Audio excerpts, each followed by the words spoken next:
예수께서 길을 가실 때에 날 때부터 맹인된 사람을 보신지라. 제자들이 물어 이르되 랍비여, 이 사람이 맹인으로 난 것이 누구의 죄로 인함이니까? 자기니까 그의 부모니까? 예수께서 대답하시되 이 사람이나 그 부모의 죄로 인한 것이 아니라 그에게서 하나님이 하신 일을 나타내고자 하심이라. 때가 아직 낮음에 나를 보내신 이의 일을 우리가 하여야 하리라. 밤이 오리니 그때는 아무도 일할 수 없느니라. 내가 세상에 있는 동안에는 세상의 빛이로라. 이 말씀을 하시고 땅에 침을 뱉어 진흙을 이겨 그의 눈에 바르시고 이르시되 실로암 못에 가서 씻으라 하시니, 실로암은 번역하면 보냄을 받았다는 뜻이라. 이에 가서 씻고 밝은 눈으로 왔더라. 아멘. 워싱턴 국회의사당 앞에서 한 소년이 구두를 닦고 있었습니다. 한 상원 의원이 구두를 닦은 다음에 그 구두 닦는 소년에게 이렇게 말해줍니다. 얘야, 나도 너만 할 때 구두를 닦았단다. 그런데 지금 내가 상원 의원이 되어 있지 않니? 너도 꿈을 가져라. 희망을 가져라. 너도 내 나이쯤 되면 너도 상원 의원이 되어 있을 거야 하면서 격려해 주었습니다. 이 말을 듣자 소년은 막 마음 가운데 뜨거운 열정이 솟아오르기 시작하였습니다. 아, 나에게도 희망이 있구나. 나도 이렇게 크면 저분처럼 훌륭하게 될 사람이 될 수 있구나. 여러 가지 어려움이 있었지만 소년은 그 위기를 잘 극복하게 되고 심리학을 공부하여 정신과 의사가 됩니다. 그 사람은 아주 유명한 심리학자인 웨인 오츠라고 하는 사람입니다. 우리의 자아상은 대부분 다른 사람들이 나를 어떻게 보냐에 따라서 이 자아상을 가지기가 쉽습니다. 주변에 있는 사람들이 나를 향해서 칭찬해주고 나를 향해서 격려해주고 나를 향해서 축복해주면 나 자신의 자아상을 긍정적으로 가지기가 쉽습니다. 그런데 주변에 있는 사람들이 나를 향해서 비난하고 조롱하고 아무것도 아니다라고 이렇게 자꾸 책망하게 되면은 자신도 모르게 자신의 자아상을 부정적으로 가지게 됩니다. 나의 자아상을 어떻게 가지냐라고 하는 것은 대단히 중요합니다. 자아상을 어떻게 가지냐에 따라서 그 인생은 행복해질 수도 있는 것이고 불행해질 수도 있는 것입니다. 우리는 알아야 됩니다. 내가 나를 보는 자아상, 또 다른 사람들이 나에 대해서 말해주는 그러한 것을 가지고 나의 자아상을 확립한다라고 한다면 결단코 하나님께 영광을 돌릴 수가 없습니다. 내가 나를 보면서 나는 이런 사람이야. 어떤 사람이 나를 보면서 나에 대해서 이러한 사람이다라고 말하는 것들은 대부분 틀린 경우가 많이 있습니다. 나에 대한 정확한 자아상은 누구만이 알 수 있습니까? 나를 창조하신 여호와 하나님만이 가장 정확하게 알 수가 있는 것입니다. 하나님께서 나에게 주신 그 자아상을 잘 그려나가야만이 우리는 어떠한 문제, 어떠한 고난 가운데서도 웃을 수가 있고요. 어떤 문제 가운데서도 잘 헤쳐나갈 수가 있는 것입니다. 모세 같은 경우에도 40년 동안 광야 생활하지 않았습니까? 세상 모든 사람들이 모세를 향해서 실패자라고 말하고 세상 모든 사람들이 모세를 향해서 넌 아무것도 할 수 없다고 생각하였습니다. 모세도 자신을 볼 때에 형편없는 자아상을 가졌습니다. 나는 아무것도 할 수 없다라고 말이죠. 그러나 하나님께서 그를 향하신 자아상은 달랐던 것입니다. 너는 이스라엘 백성들을 출애굽시켜야 될 사람이며 너는 이스라엘 백성들을 이끌고 하나님께서 준비해 놓으신 적과 꿀이 흐른 땅으로 인도해야 될 사람이라고 하는 새로운 자아상을 주게 됩니다.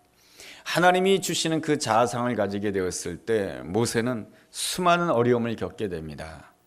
이스라엘 백성들의 원망의 소리도 듣고 불평의 소리도 듣고 광야라고 하는 험한 세상을 겪게 되지만은 그는 하나님께서 자기 자신에게 주신 그 자아상을 한 번도 놓치지 아니함으로 인해서 자기 인생을 끝까지 완주하며 아름답게 마무리하는 것을 보게 됩니다. 그런 점에 있어서 자기의 자아상을 어떻게 가지느냐라고 하는 것은 너무나도 중요한 사실이다라고 할 수 있을 것입니다. 오늘 성경 본문에는 날 때부터 맹인된 사람이 있습니다. 이 날 때부터 맹인된 사람은 어떠한 자아상을 가지고 있을까요? 이 사람을 보는 시각이 각각 다릅니다. 세상이 보는 시각이 있고요. 예수님이 보시는 시각이 따로 있습니다. 그렇다라고 한다면 세상이 보는 시각은 어떻습니까? 오늘 본문 2절 말씀에 보면 이러한 말씀이 있습니다.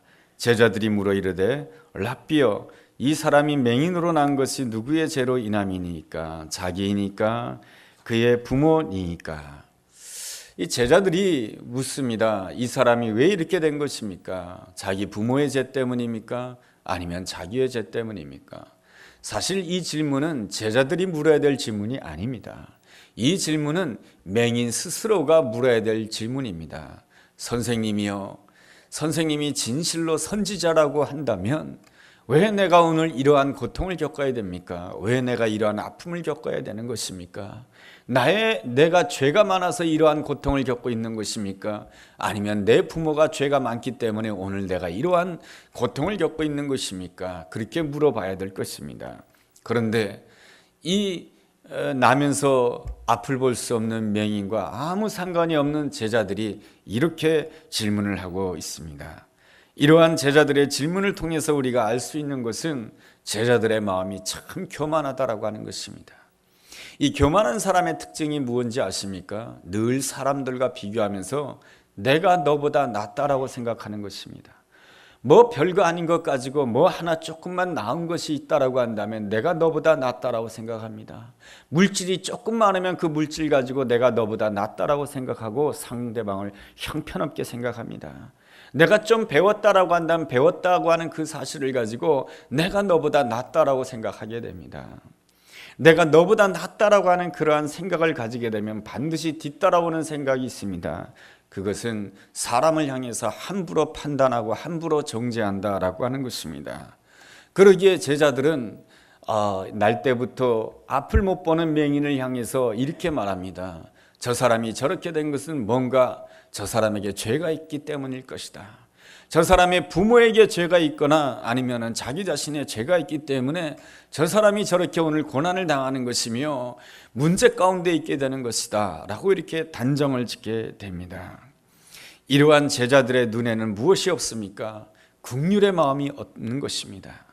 다른 사람의 고난을 보고 다른 사람의 불행을 보면서 내가 어떻게 도와줄 수가 있을까? 내가 어떻게 하면 저 사람을 세워줄 수가 있을까? 내가 어떻게 하면 저 힘든 사람을 격려해 줄 수 있을까?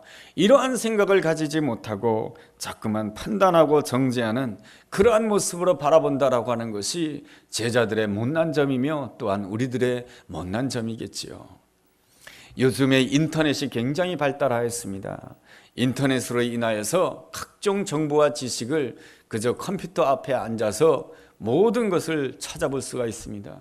과거에는 여러 가지 지식을 알려면은 브레테니칸이라고 하는 그런 커다란 그러한 그 사전 같은 것들이 있어야 되는데 요즘에는 그런 것이 필요 없어요. 그래가지고 그 내용을 치고 엔터키를 치게 되면은 그 내용이 쫙 뜨게 되어 있습니다. 이렇게 정보의 활용도가 높아진 것이 바로 인터넷 매체를 통한 이용도이겠지요. 그렇지만 말이죠. 또한 좋지 않은 모습도 있습니다. 어떠한 사건이 있고 어떠한 문제가 뜨게 되면 그 밑에 댓글이 달려지게 되는데 그 댓글을 본다라고 한다면 너무나도 쉽게 판단하고 너무나도 쉽게 정죄하고 너무나도 쉽게 상처를 주는 말들을 함부로 하고 서슴지 않는 그러한 모습을 보게 됩니다. 그 댓글에는 위로하는 말이나 격려해 주는 말이나 감싸주는 말이 하나도 없습니다. 모두가 익명으로 누군가를 판단하고 있고 누군가를 손가락질하고 있습니다. 우리는 이러한 세상의 시각을 잘 보면서 나의 시각이 어떠한지를 살펴볼 필요가 있는 것입니다. 이러한 제자들의 시각에 비해서 우리 예수님의 시각은 매우 달랐다라고 하는 것을 알 수가 있습니다. 예수님의 시각이 무엇입니까? 첫째로 인생의 고난은 반드시 죄 때문에 오지 않는다라고 하는 것이 바로 예수님의 생각인 것입니다. 그렇다라고 한다면 고난은 무엇 때문에 오는 것입니까? 성경의 시각이 무엇이겠습니까? 베드로전서 2장 19절부터 20절의 말씀을 읽어보면 세 가지로 설명해 주고 있습니다. 제가 한번 베드로전서 2장 19절 말씀을 읽어보겠습니다. 부당하게 고난을 받아도 하나님을 생각함으로 슬픔을 참으면 이는 아름다우나 죄가 있어 매를 맞고 참으면 무슨 칭찬이 있으리요. 그러나 선을 행함으로 고난을 받고 참으면 이는 하나님 앞에서 아름답다라고 말씀해 주고 있습니다. 왜 사람이 고난을 겪는가? 성경적인 시각에서는 세 가지로 설명해 주고 있습니다. 하나는 이유 없이 고난을 당한다라고 하는 것입니다. 또 하나는 죄가 있기 때문에 고난을 당한다라고 하는 것입니다. 또 하나는 선을 행하기 때문에 고난을 당한다라고 말씀해 주고 있습니다. 어떠한 문제든지 고난을 당했을 때 그 고난 가운데 인내하면서 하나님을 바라본다라고 한다면 하나님 보시기에 아름답다라고 설명해 주고 있습니다. 아무 이유 없이 고난도 당할 수 있는 것이죠. 얼마 전에 파리에서 테러 사건이 있었습니다. IS라고 하는 단체는 방송을 통하여서 그거 우리가 한 짓이라고 말합니다. 그렇게 막 떠들어대고 있습니다. 그러자 한 프랑스의 남자가 이렇게 인터뷰하였습니다. IS, 나는 당신들에게 내 증오를 주지 않겠다라고 말하였습니다. 이 신문에 이렇게 기사로 나온 이야기입니다. 나는 당신들에게 내 증오를 주지 않겠습니다. 이 사람은 그날도 테러가 있던 날 그 아침에도 아내와 이렇게 헤어지면서 아내는 아내의 직장으로 가고 자기는 자기의 직장으로 가고 이제 저녁이 되면 같이 만나서 가족들과 함께 단란하게 식사할 그러한 마음을 가지고 오늘도 이렇게 평범한 하루를 보낼 것이라고 생각하였지만은 그날은 너무나도 비극적인 날이었고 고통스러운 날이었습니다. 어떤 IS 대원이 총기를 난사함으로 인하여서 자기 부인이 그 자리에서 즉사했던 것이죠. 너무나도 기가 막히는 일 아니겠습니까? 이 두 부부 사이에는 17개월 된 아들이 있었습니다. 아직 젊은 부부입니다. 그런데 그는 이렇게 말합니다. 나는 당신들에게 신경 쓸 여력이 없습니다. 나는 나의 17개월 된 아들을 열심히 돌봐야 되기 때문에 그렇습니다. 나는 결단코 내 인생을 사는 동안에 당신들을 증오하는 데 나의 시간을 허비하지 아니할 것입니다. 또한 나의 17개월 된 아들도 일생 동안 당신들을 증오하는 데 시간을 보내게 하지 아니할 것입니다. 라고 이렇게 기자들 앞에서 인터뷰를 하였습니다. 참으로 다르죠. 우리가 유럽에 갔을 때에 지난 제가 여름에 유럽을 잠시 다녀왔을 때 이 프랑스를 보게 되면 전혀 기독교적인 냄새가 나지 않는 그러한 도시였는데 말이죠. 사람들의 그 생활과 습관 속에서는 겉으로는 기독교의 그 냄새가 나지 않는 그러한 파리의 도시이지만 겉으로 보는 무질서해 보이고 겉으로는 조금 지저분해 보이는 그러한 파리의 도시였지만 그곳에 살고 있는 사람들은 오랫동안 그 기독교 정신 속에서 이유 없이 고난을 당하는 그 속에서도 하나님을 바라보면서 인내할 줄 아는 아름다운 마음을 가졌다라고 하는 데 대해서 저는 또 한 번 놀라게 됩니다. 우리나라에도 한 선교사님이 이렇대지요. 인도네시아 선교사님이신데 아이가 병들어서 고국으로 데려왔습니다. 그래서 병원에 가서 치료를 받았습니다. 그런데 아이가 죽었어요. 아이가 죽은 이유는 명백합니다. 의료사고였던 것입니다. 의료사고로 아이가 죽었으니 온 가족이 난리가 나지 않겠습니까? 그러나 그 선교사님은 가족들을 진정시키고 그 의사 선생님을 만나게 됩니다. 그리고 의사 선생님에게 드리는 말씀은 딱 한 가지입니다. 선생님, 예수님 잘 믿으시기 바랍니다. 그 한마디에 의사 선생님은 무릎을 꿇고 회개의 눈물을 흘리게 됩니다. 아무 이유 없이 고난을 받았습니다. 그럼에도 불구하고 주님을 바라보며 참는다라고 하는 것은 참 하나님 보시기에 아름답다라고 하는 것이죠. 그리고 또한 우리가 오늘 고난받는 것은 나의 부족함, 못남 때문에 고난을 받을 수 있다라고 하는 것입니다. 내가 게으르기 때문에, 내가 하나님 앞에 온전히 나아가지 못하기 때문에, 내가 정말로 성급했기 때문에, 내가 절제하지 못했기 때문에, 이러한 문제 때문에 오늘 내가 고난을 겪을 수도 있는 것이죠. 또한 우리에게 고난이 주어지는 이유 중에 하나는 내가 선을 행하기 때문에 고난을 받게 된다라고 하는 것입니다. 내가 주님을 위하여 충성한다고 해서 내 앞에 늘 형통한 일이 있는 것이 아닙니다. 내가 하나님 앞에서 순결하고 내가 하나님 앞에서 정직하고 내가 하나님 앞에서 올바르게 신앙생활한다 할지라도 나에게 고난이 올 수 있습니다. 왜냐하면 이 세상은 공중권세 잡은 자 사단이 역사하는 이 땅이기 때문에 하나님 앞에 그 순직하게 정말로 순전하게 충성하는 자를 넘어뜨리기 위하여서 고난을 주는 것이죠. 바벨론 땅에 포로로 끌려간 다니엘이 뭘 잘못했습니까? 그는 늘 정직한 사람이었고 성실한 사람이었고 정말로 날마다 하나님 앞에 하루에 3번씩 기도하는 그였지만은 주변에 있는 사람들은 이 다니엘에 대해서 모함하였고 결국에는 다니엘이 사자굴 속에 들어가는 고난과 고통을 겪게 됩니다. 그렇다 할지라도 원망하지 아니하고 내가 하나님을 열심히 믿은 결과가 이런 것입니까? 라고 원망하지 아니하고 참고 인내하면서 오직 주님을 바라보면서 나의 믿음을 지킨다라고 한다면 우리 주님께서 이 또한 아름답다라고 말씀해 주지 아니하시겠습니까?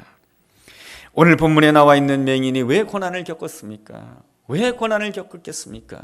이유 없이 고난을 겪었겠습니까? 아니면 자기의 죄 때문에 고난을 겪었겠습니까? 아니면은 그가 선한 일을 했기 때문에 그러한 고난을 겪었겠습니까? 성경에서는 딱 부러지게 대답해 주는 것이 없습니다. 대신 예수님께서는 이렇게 말씀해 주십니다. 3절의 말씀에 보면은 예수께서 대답하시되 이 사람이나 그 부모의 죄로 인한 것이 아니라 그에게서 하나님이 하신 일을 나타내고자 하십니다. 이 고난을 바라보는 주님의 두 번째 안목은 이렇습니다. 세상은 우리가 고난을 겪을 때마다 늘 이러한 마음을 가지게 됩니다. 왜 내가 고난을 겪는 것입니까? 왜 내가 이런 아픔을 겪는 것입니까? 고난의 이유를 찾고 고난의 원인을 찾고 있지만 우리 예수님께서는 우리가 고난을 겪을 때 우리의 고난의 원인에 대해서 주목하지 않는다라고 하는 것입니다. 만약에 우리 주님께서 나를 바라보면서 내 고난의 원인에 주목한다라고 한다면 우리는 하나님 앞에 설 수 있는 사람이 아무도 없습니다. 그렇지 않겠습니까? 로마서 6장 23절에 이렇게 말씀해 주고 있습니다. 죄의 삭은 사망이라고 말이죠. 모든 인생이 죄를 범하였으며 하나님의 영광에 이르지 못했다라고 말씀해 주고 있습니다. 예수님의 그 불꽃 같은 눈으로, 예리한 눈으로 오늘 내가 고난을 왜 겪고 있는지에 대해서 예수님께서 예리한 눈으로 정확하게 칼날 같은 눈으로 나의 모든 일생을 뒤돌아본다라고 한다면 어느 누구가 주님 앞에 설 수가 있겠습니까? 그러나 주님께서는 그렇게 하지 아니하십니다. 주님께서는 아예 보지 아니하십니다. 그리고 주님께서 해주시는 말씀은 이것뿐인 것입니다. 이 고난을 통해서 하나님이 하시고자 하는 일이 있다라고 말씀해 주고 있습니다. 이 고난을 통해서 하나님께서 너에게 베풀어 줄 구원의 축복이 있다. 이 고난을 통해서 너에게 향하신 하나님의 아름다운 계획이 있다라고 말씀해 주고 있습니다. 이 고난을 통해서 자꾸만 뒤를 돌아보지 말고 이 문제를 통해서 자꾸만 뒤를 돌아보지 말고 예수님을 바라보라고 하는 것이 바로 오늘 성경이 우리에게 가르쳐주는 바인 것입니다. 그러므로 우리는 어떠한 문제 가운데 있다 할지라도 왜 나에게 이러한 문제가 일어날 수 있을까? 그것을 너무 헤아리지 마시기 바랍니다. 여러분, 그것은 나에게 도움이 되지 않습니다. 우리 주님은 말씀해 주십니다. 왜 너에게 그러한 문제가 일어났느냐고 그런 거 묻지 말라고 하십니다. 대신 주님을 믿고 의지한다라고 한다면 주님께서는 그 문제를 통해서도 얼마든지 하나님께서 놀라운 구원의 역사를 베풀 것이며 이 모든 것을 통해서 너의 인생 가운데 합력하여 선을 이루게 하실 것이다라고 하는 것이 우리를 사랑해 주시고 우리를 긍휼히 여기시고 우리를 따뜻하게 감싸 안아주시는 예수님의 정확한 대답인 줄로 믿습니다. 옛날 스페인의 한 상간마을이 있었습니다. 이 상간마을은 포도나무를 심어서 포도 열매로 수확을 거두어서 생계를 이어나가는 마을입니다. 수십 명이 살아가는 이 마을이었는데 어느 날 불이 나게 됩니다. 온 산이 불덩이가 됩니다. 추수기를 얼마 앞둔 상황에서 불을 맞이했기 때문에 모든 재산을 다 잃어버리게 됩니다. 정부에서 빨리빨리 대처해 줬으면 참 좋을 뻔했는데 정부에서 조금씩 좀 지원해 줬으면 좋을 뻔했는데 정부에서는 또 나몰라라고 합니다. 그러기에 상간마을에 살던 이 스페인 사람들이 그만 그 마을 사람들 다 떠나가게 됩니다. 근데 그 중에 한 사람이 남게 됩니다. 그 한 사람은 바로 예수 믿은 지 얼마 안 되는 사람이었습니다. 그는 예배당에 나가서 목사님을 통해서 들은 말씀이 기억이 났습니다. 그것이 무엇이냐면 예수 믿는 사람은 환난 중에도 기뻐해야 된다는 것입니다.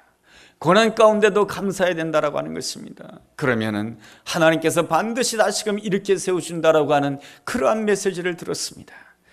교회 나간 지 얼마 되지 아니하였고 목사님의 설교가 뭔지도 몰랐지만 그 메시지가 그 마음판에 꽉 새겨져 있었던 것입니다. 그래서 마을 사람들이 다 떠났지만은 이 사람은 그 자리에 남게 됩니다. 이제 다시금 그 밭을 일구기 위해서 포도나무 심기를 위하여서는 죄를 치워야 했습니다. 죄를 치우다가 보니까 전에는 수풀이 우거져서 잘 몰랐는데 말이죠, 이 죄를 치우다가 보니까 이 산이 불이 탐으로 인하여 가지고 그 산에 있는 은이 밖으로 나오게 된 것입니다. 그래서 이 농부는 알게 되었습니다. 이 산은 바로 은광맥이라고 하는 것을 알게 되었던 것이죠. 은광맥이라는 것을 알게 되고 은을 캐냄으로 인하여서 전에 포도를 심어서 포도를 파는 것보다 수백 배, 수천 배의 수익을 거두게 되었다라고 하는 것입니다. 이미 불은 났습니다. 1년 농사는 다 망쳐졌습니다. 불평을 많이 해도 원망을 많이 해도 이 사실은 절대로 변화되지 않습니다. 불평하고 원망하면 할수록 그 마음 가운데 무엇이 쌓여지느냐? 상처만 쌓여지게 되는 것이고 세상에 대한 원망만 쌓여지게 되는 것입니다. 그러나 이 농부는 감사해서 우리가 하나님의 말씀대로 감사하기 시작한다라고 한다면 우리에게 주어진 그 모든 형편을 하나님께서는 또한 복된 이야기로 바꿔줄 줄로 믿습니다. 이 놀라운 은혜가 여러분의 삶 가운데 함께하게 되기를 주의 이름으로 축원합니다. 셋째로, 고난이 복이 되기 위해서는 고난받는 자가 순종해야 되는 것입니다. 예수님께서는 말씀을 마치시고 이 나면서 맹인된 자에게 이렇게 해주십니다. 6절 말씀에 보면 이 말씀을 하시고 땅에 침을 뱉어 진흙을 이겨 그의 눈에 바르시고, 아무리 앞을 못 보는 사람이라 할지라도 그 눈에다가 침을 뱉어가지고 진흙을 이겨서 바른다라고 한다면 그 사람이 얼마나 불쾌하게 생각하겠습니까? 그러나 이 맹인은 주님의 말씀을 듣고 주님을 신뢰하고 그 모든 것들을 받아들이게 됩니다. 그리고 예수님은 이 맹인에게 지시합니다. 실로암 못에 가서 그 눈을 씻으라고 합니다. 건강한 사람, 눈이 밝은 사람이야 실로암 못에 가는 것이 그렇게 어렵진 않겠으나 눈이 먼 이 사람에게 실로암 못까지 간다라고 하는 것은 너무나도 힘들고 어려운 일이었던 것입니다. 어떻게 내가 이걸 할 수 있습니까? 라고 말을 할 수 있겠지만 그는 순종하게 됩니다. 그랬을 때 그가 눈을 뜨게 되는 것이죠. 눈을 뜨게 되었을 때 누구를 보게 됩니까? 예수님을 보게 되는 것이죠. 예수님을 보게 되었을 때 누구를 보게 됩니까? 나를 보게 되는 것이죠. 예수님을 제대로 보게 되었을 때에 나를 어떻게 보게 되는가? 예수님의 안목으로 나를 보는 사람이 된 것이죠. 옛날에는 세상 사람들이 말하는 것으로 나를 보고 이웃이 나에 대해서 말하는 것으로 나를 보았지만 이제는 예수님의 긍휼의 눈으로 나를 보게 되고 예수님의 따뜻한 눈으로 나를 보게 되고 예수님의 사랑의 눈으로 나를 바라보게 되었을 때 나는 어떤 존재가 됩니까? 나는 소중한 존재가 되는 것이죠. 그럴 때부터 그 인생은 바뀌어지게 될 줄로 믿습니다. 미국의 대통령 가운데 키가 매우 작은 대통령이 있었습니다. 그의 이름은 율리시스 그랜트라고 하는 대통령입니다. 그는 18대 19대 대통령이었는데 키가 153cm입니다. 그리고 몸무게는 100kg입니다. 키가 153cm인데 몸무게가 100kg이면 우리 아이들이 말하는 식으로 말하면 짜리몽땅하다 이렇게 표현할 수가 있을 것입니다. 그는 외모 때문에 다른 사람들로부터 많이 놀림받았습니다. 그럼에도 그가 잘 승리할 수 있었던 것은 그가 참 독실한 가정에서 신앙의 기독교 가정에서 성장했다라고 하는 것입니다. 그 그랜트 씨의 아버지는 늘 가정 예배를 드렸습니다. 가정 예배를 드리면서 자녀들에게 늘 해주는 말이 있었습니다. 기독교인은 어떠한 역경 가운데 있다 할지라도 좌절해서는 안 된다라고 하는 것입니다. 왜냐하면 하나님이 함께 하시기 때문에 기독교인은 어떠한 경우에도 승리할 수 있다라고 하는 것입니다. 이 그랜트 씨는 어린 시절부터 그 아버지와 함께 가정 예배를 드리면서 아버지로부터 철저하게 신앙 교육을 받았던 것이죠. 그렇게 성장했던 그랜트는 성장하여서 육군사관학교로 들어가게 됩니다. 육군사관학교를 졸업하고 소위로 인간해가지고 부대에 배치를 받게 되었지만은 부대 병사들이 따라오질 않습니다. 앞에서는 네네 하지만은 뒤에서는 뭐라고 그러냐면 난쟁이라고 손가락질하고 있습니다. 참 지휘관으로서 일하기가 너무너무 힘이 들었습니다. 멕시코와의 전쟁 때 공을 세웠지만은 또한 주변에 있는 상사들이 그를 인정해 주지 않습니다. 땅꼬마라고 말이죠. 그는 군을 제대할 수밖에 없었습니다. 일반 직장에 들어갔지만 일반 직장에서도 그를 그렇게 환영해 주고 그를 대해 주지 않았습니다. 그는 하는 수 없이 직장을 내려놓고 시골로 가게 됩니다. 시골에 가서 농사를 짓고 있는데 어느 날 남북전쟁이 터지게 됩니다. 모든 퇴역 장교들은 다시금 군에로 복귀하라고 하는 명령이 떨어지게 됩니다. 그래서 이 그랜트 씨는 다시금 복귀를 하게 됩니다. 복귀를 하게 되면서 남북전쟁을 하게 되면서 승승장구를 하게 되는 것이죠. 육군 참모총장까지 올라가게 되고 대통령이 됩니다. 대통령이 되면서도 참 성실하고 잘 감당했던 것이죠. 이제 은퇴를 하고 나서 퇴직금을 받았습니다. 친구가 찾아오게 됩니다. 이 사업에 투자하면 당신이 대박을 칠 거라고 말이죠. 그 친구는 오랫동안 사귀었던 친구였기 때문에 믿었습니다. 그래서 그 돈을 맡겨주었습니다. 그런데 친구가 어느 날 사라지고 말았습니다. 돈이 다 없어졌습니다. 너무나도 화가 났습니다. 몸에 병이 들었습니다. 후두암이 찾아왔습니다. 의사가 진단을 내립니다. 당신은 6개월밖에 살지 못할 것입니다. 재산도 친구에게 다 잃어버리게 되고 몸에는 후두암이라고 하는 질병이 찾아옴으로 인하여서 이제 시한부 생애가 되었던 것이죠. 가족들을 먹여 살릴 재간이 없었습니다. 하나님 앞에 기도합니다. 하나님, 나의 생애는 6개월밖에 남지 않았습니다. 내가 6개월 동안 뭘 할 수 있겠습니까? 하나님 앞에 기도하는 가운데 하나님께서 지혜를 주십니다. 그래서 하나님이 주시는 지혜로 자서전을 쓰게 됩니다.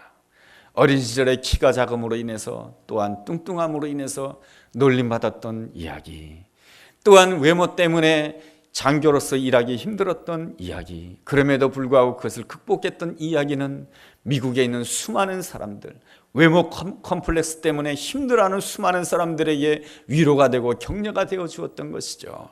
그리함으로 인해서 이 대통령의 자서전은, 그랜트 씨의 자서전은 날개돋이 팔리게 되었던 것입니다. 그리함으로 인해서 그는 가정의 생활이 넉넉해질 뿐만 아니라 또한 자손들에게도 유산을 물려줄 수 있는 그러한 은혜를 누리게 되었다라고 하는 것입니다.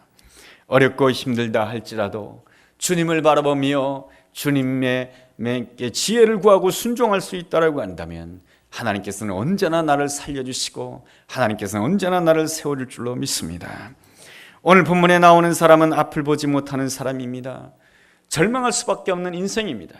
그렇지만 예수님을 만나게 되었을 때 어떤 역사가 일어나게 됩니까? 눈을 뜨는 역사가 일어나게 되는 것이죠. 세상 사람들이 나를 보듯이 나를 보는 것이 아니고 주님이 나를 보듯이 나를 보는 사람이 되었고, 그럴 때에 고난이 축복이 되는 아름다운 역사가 일어나는 것입니다. 주님을 만나게 되었을 때 우리에게 주어진 그 모든 이야기, 이 나면서 앞을 볼 수 없었던 그 인생의 이야기는 슬픔의 이야기요, 눈물의 이야기요, 고통의 이야기였습니다. 그렇지만 그 슬픔의 이야기, 눈물의 이야기, 그 고통의 이야기가 예수님을 만나게 되었을 때 축복의 이야기, 다른 사람에게 위로를 주는 이야기, 다른 사람에게 격려를 주는 이야기, 다른 사람에게 복음을 주는 이야기가 된 줄로 믿습니다. 우리의 생에도 어떠한 고난이 있습니까? 어떠한 문제가 있습니까? 왜 내가 이러한 고난을 겪어야 됩니까? 왜 내가 이러한 아픔을 겪어야 되는 것입니까? 자꾸 그것을 깊이 묻지 마시고 이 가운데서도 내가 예수님을 만난다라고 한다면 나의 슬픔의 이야기, 나의 고난의 이야기, 나의 모든 남에게 공개할 수 없는 그 모든 이야기는 앞으로 주 안에서 복된 이야기가 될 것이며 격려해 주는 이야기가 될 것이며 아름다운 이야기가 될 줄로 믿습니다. 이 놀라운 은혜가 우리 모두에게 함께하게 되기를 주님의 이름으로 축복합니다. 기도하겠습니다.